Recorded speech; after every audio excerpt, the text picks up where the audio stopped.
நான் ஒன்று சொல்லிக்கிறேன், இது வந்து ஒரு அமைச்சர் என்ற முறையை விட ஒரு சகோதரனாக சொல்லுகிறேன். தமிழ்நாடு முழுக்க இருக்கக்கூடிய எந்த பள்ளிக்கூடத்தில் வேண்டுமானாலும் எப்போது வேண்டுமானாலும் முன்னறிவிப்பின்றி நான் வருவேன் என்பதை நேரத்தில் சுட்டிக்காட்டுகிறேன். இது வந்து ஒரு எச்சரிக்கையான எடுத்துக்க வேண்டாம், அது ஒரு பொறுப்புணர்வா நாம் எடுத்துக்கணும். எல்லா அதிகாரிகளும், சம்பந்தப்பட்ட ஆசிரியர்களும், தலைமை ஆசிரியர்களும், அவங்க டிஇஓ சிஇஓ எல்லோருமே சேர்ந்து ஒரு கூட்டு பொறுப்புணர்ச்சியோடு இந்த மாணவர்களினுடைய எதிர்காலத்தை நாம் தீர்மானிக்கிற இடத்துல இருக்கிறோம். அப்ப சொல்லிவிட்டு வருவதோ அல்லது சமுதாயத்துக்கு வருவதோ கிடையாது. இது இந்த தமிழ்நாடு முழுக்க இருக்கக்கூடிய திக்கெட்டும் திசையட்டும் இருக்கிற 38 மாவட்டங்களுக்கும் எப்போ வேண்டுமானாலும் எந்த நேரத்தினாலும் நாங்கள் வந்து நேரில் பார்ப்போம். அப்ப எல்லா நேரத்திலையும் இது வந்து தயார் நிலையில் வைத்துக் கொள்ள வேண்டியது சம்பந்தப்பட்ட அதிகாரிகளுடைய கூட்டு பொறுப்புணர்ச்சி என்பதை இந்த நேரத்தில் நான் சுட்டிக்காட்டிக் கொள்கிறேன்.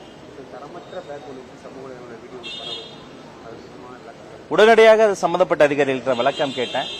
அந்த பர்டிகுலரா அந்த குறிப்பிட்ட பள்ளிக்கூடத்துலங்க அந்த பேகை வந்து நம்ம டிஸ்ட்ரிபியூட் பண்றதுக்காக அந்த குழந்தைகள்லாம் கூப்பிட்ட போது ஏற்கனவே அந்த குழந்தைகளுக்கு வீட்டுல பேக் வாங்கி கொடுத்துருக்காங்க, நல்ல ஃபேன்சியான பேக் வாங்கி கொடுத்துருக்காங்க. அந்த குழந்தைங்க ஏற்கனவே பேக் வாங்கினதால இங்க வந்து இந்த பள்ளிக்கூடத்திலயும் ஒரு சில குழந்தைகள் அந்த பேகை வாங்கிட்டு அந்த பேக்ல இருந்த பொருட்கள், புத்தகங்கள், வண்ண பென்சில்கள், கிரையான்ஸ் எல்லாத்தையும் எடுத்து தாங்க ஏற்கனவே வாங்கின புது பேக்ல வச்சுட்டு போகும்போது ஒரு விளையாட்டா அந்த 2 பேக் அப்படி தூக்கி போட்டிருக்கிறாங்க. இதை வந்து உடனே சில பேர் வந்து போட்டோ எடுத்து வீடியோல எடுத்து போட்ட உடனே சம்பந்தப்பட்ட அந்த தலைமை ஆசிரியர் நேரடியாக சென்று அப்படி வீசப்பட்ட பைகளை கூட எடுத்து வைத்திருக்கிறாங்க. அந்த குழந்தைகளுக்கு அது தேவைப்படாம இருந்திருக்கலாம். பட் அது இன்னும் நிறைய பிரிவிலேஜ் இல்லாத எத்தனையோ ஏழை குழந்தைகள் இருக்கிறாங்க. அது உரிய முறையில் மற்ற குழந்தைகளுக்கு சென்று சேர்ப்பிக்கப்பட்டது. எல்லா குழந்தைகளுக்குமே எல்லாமே சரியாக சமமாக சென்று சேர வேண்டும் என்பதற்காக தான் இந்த திட்டங்கள்லாம் முன்னெடுத்திருக்கிறோம். அதனால ஒரு இடத்துல அப்படி நடந்தது சமூக வலைதளத்தில் சுட்டிக்காட்டப்பட்ட பிறகு அது உடனடியாக சம்பந்தப்பட்ட ஆசிரியர்கள் அந்த பைகளை வந்து பறிமுதல் செய்தாங்க.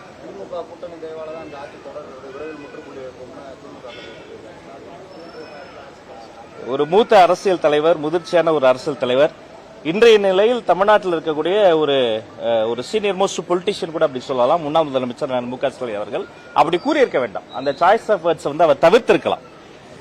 நம்மளை பொறுத்த வரைக்கும் நமது கூட்டில் இருக்கக்கூடியவர்களை சொன்னபடி மாண்புமிகு தமிழ்நாடு முதலமைச்சர் சி ஜோசப் விஜய் அவர்கள் அமைச்சரவையில் இடம் தந்திருக்கிறார். இன்னைக்கு வன்னியரசு தோழருக்கு வந்து அமைச்சரவை இடம் கிடைத்திருப்பது வன்னியரசு தோழர் என்ற ஒரு தனி மனிதருக்கு கிடையாது. அது நீண்ட நெடுங்காலமாக ஒடுக்கப்பட்ட மக்களுக்கான ஒரு அங்கீகாரம்.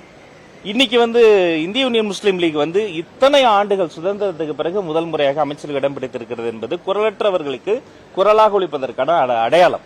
அப்ப கூட்டணி என்ற பேரில் அவர்களினுடைய முதுகில் ஏறி சவாரி செய்துவிட்டு வாக்குகளை மட்டும் வாங்கிவிட்டு அவர்களுக்கான அங்கீகாரத்தை இத்தனால் தராம இருந்தாங்க.